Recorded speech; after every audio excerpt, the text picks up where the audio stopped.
Olá, microempreendedores podem ter acesso garantido a 30% dos fundos de desenvolvimento regional.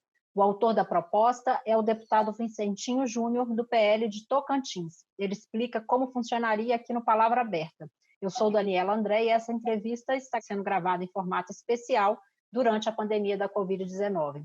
Olá, deputado, bem-vindo à Palavra Aberta.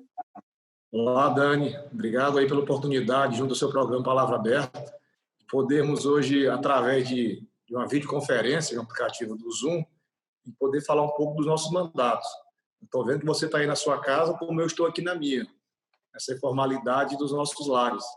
Mas, ao momento que vivemos de pandemia, em respeito a esse combate à Covid-19, hoje nós necessitamos esse aprimoramento, essa adequação da nossa rotina do dia a dia, para que as informações dos nossos mandatos aqui, no caso específico, chegue à casa dos brasileiros, para que todo o Brasil saiba que Brasília não parou, o Congresso Nacional se faz solidário ao momento que todo cidadão e cidadã tem passado, através de proposituras e votações feitas no plenário da Câmara dos Deputados e no Senado Federal. Então, eu fico muito feliz de ser de um estado do Norte, no meu estado de Tocantins, lá sou deputado federal pelo segundo mandato, pelo PL, Partido Liberal, e meu estado, para quem conhece, sonhado há muitos anos, mas construído na Constituinte de 88.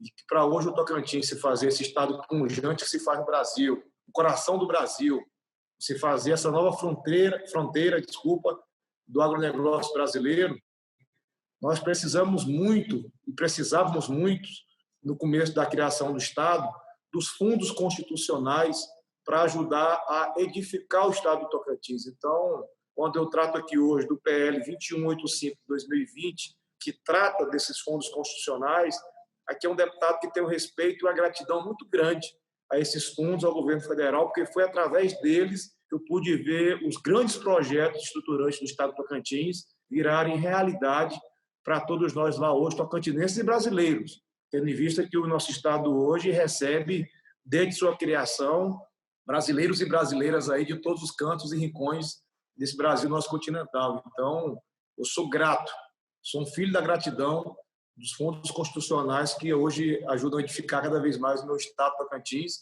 e reforçar essa economia forte que é a agricultura lá do meu estado. Isso, deputado, a gente está no momento em que é necessário o máximo de distanciamento social. Em Brasília, há regras já bastante claras. Há mais de um mês, a Câmara dos Deputados tem realizado suas atividades remotamente, mas, como o senhor falou, continuam ocorrendo as sessões, audiências públicas e reuniões para que seja atendida essas demandas na urgência que estamos passando com a pandemia do Covid-19. Deputado, falando agora do seu projeto, dos fundos constitucionais, como que funciona hoje para o microempreendedor e o microempreendedor individual ter acesso a esse fundo? Ele tem acesso hoje ou vai passar a ter? O que é o principal mudança que o senhor propõe? É assim, Dani. Hoje os fundos constitucionais atendem o campo e a cidade. Atende um pouco mais o campo, quase que uma proporção aí de 80% a 20%, porque ele entende que é do campo que vem a subsistência e a sobrevivência da cidade. E hoje, no momento de pandemia, eu sou do estado de Tocantins, que, por exemplo, a minha capital, Palmas, sonhou por mais de três décadas que a industrialização um dia chegasse e que ela fosse ser a grande geradora de renda e emprego às pessoas do meu estado do Tocantins. Então, o palmense, por exemplo, sonhou por mais de 3 décadas que a grande industrialização chegasse na capital Palmas, as grandes indústrias, para que ali fosse a geradora de emprego e renda para os palmenses. E isso nunca aconteceu. Mas, ao mesmo tempo que isso nunca aconteceu, nós vimos as pequenas e médias empresas bombando na capital Palmas, no estado do Tocantins. No Brasil não é diferente. Olhe bem, quando falo aqui de fundo constitucional, não estou falando só do estado do Tocantins. Hoje, o Norte, o Nordeste e o Centro-Oeste são atendidos por esses fundos. No Centro-Oeste, pelo FCO, no Nordeste, pelo FNE e no nosso Norte, pelo FNO. Então, são mais dos 27 estados da federação, são mais de 15 estados que se atendem, inclusive estados da região Sudeste, como São Paulo, por exemplo, tem acesso lá também a esses fundos, através do BASA, Banco da Amazônia, que chega lá no estado de São Paulo com esses incentivos. E os pequenos e médios empreendedores geram renda e emprego tanto quanto os grandes. Porque aonde um grande gera 1.000 empregos, 200 pequenos e médios geram os mesmos 1.000 empregos, e hoje esses pequenos e médios estão sofrendo, porque, como você bem colocou, em respeito às normas que foram impostas pelos governadores, pelos prefeitos, de fechamento dos comércios, de um isolamento social. Então, com isso, muitos pequenos e médios empreendedores tiveram que fechar suas portas, e fechando suas portas, a renda deixou de entrar, mas as contas, as dívidas e as suas obrigações não deixaram de surgir. Hoje tem pequenos e médios que estão sofrendo, já tem estatísticas aí mostrando que quase 30% já desses pequenos e médios estão fechando as suas portas das suas empresas, estão quebrando, porque a renda deixou de vir e as contas não pararam. Então, as demissões em massa, as dívidas aumentando, graças a Deus, bancos oficiais, como o Banco do Brasil e a Caixa, e o próprio Banco da Amazônia, têm entendido esse momento e têm flexibilizado essa relação de bancos com os seus clientes. Mas, por exemplo, eu vi essa semana um colega deputado, Rafael Mota, propor a diminuição do juro do cheque especial e do juro do cartão. Então, tem, por outro lado, os bancos não estão sendo solidários ao momento que passa o cidadão brasileiro. Olha que absurdo. Então, foi nessa sintonia e foi nesse sentimento que eu vi a oportunidade de nós propormos que, no mínimo, 30% dos fundos constitucionais que está destinado à aplicação de 2020 e 2021 à frente, seja para atender a cidade, para atender o pequeno e médio empreendedor. Porque eu entendo, Dani, que essa sintonia, esse casamento, ele tem que sempre coexistir entre o homem da cidade e o homem do campo. Eu acho absurdo, como vejo aqui no Congresso Nacional, discussões onde parlamentares querem distanciar esses dois seres, o ser do campo do ser da cidade.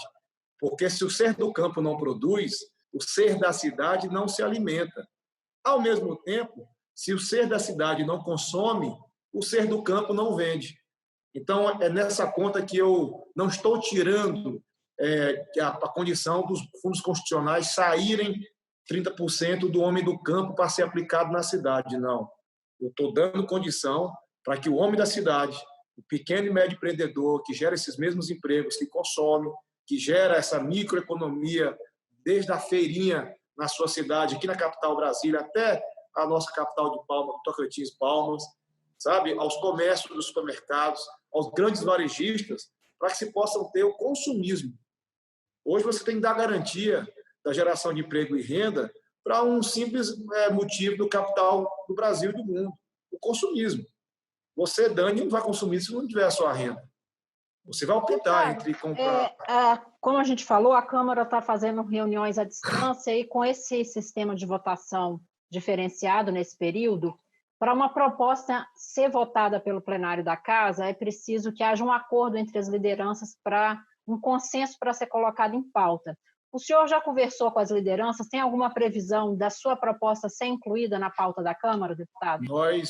Nós conversamos com o presidente Rodrigo Maia, porque você está de conhecimento seu, Dani, que as comissões temáticas, a CCJ, não está mais tendo atividade. Então, toda deliberação acerca de sua proposta, ela é constitucional ou não, e se ela é admissível ou não ao plenário da Câmara, ela passa pelo Colégio de Líderes e pela aprovação do presidente da Casa, Rodrigo Maia.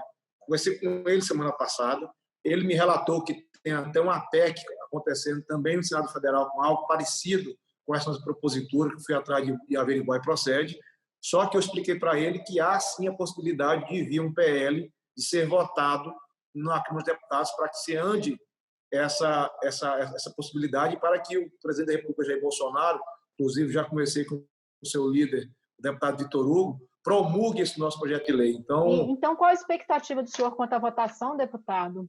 Quero poder votar o mais breve possível. Como bem coloquei, conversei com o presidente da Casa, com o meu líder, Wellington Roberto, com o vice-líder Marcelo Ramos. Expliquei que, por ser uma proposta, inclusive nós deliberamos na Comissão Mista de Orçamento no ano passado, nós, congressistas, que falamos quanto tinha que ser aplicado esses mesmos fundos ao ano de 2020, nós imaginávamos que teríamos uma pandemia em 2020.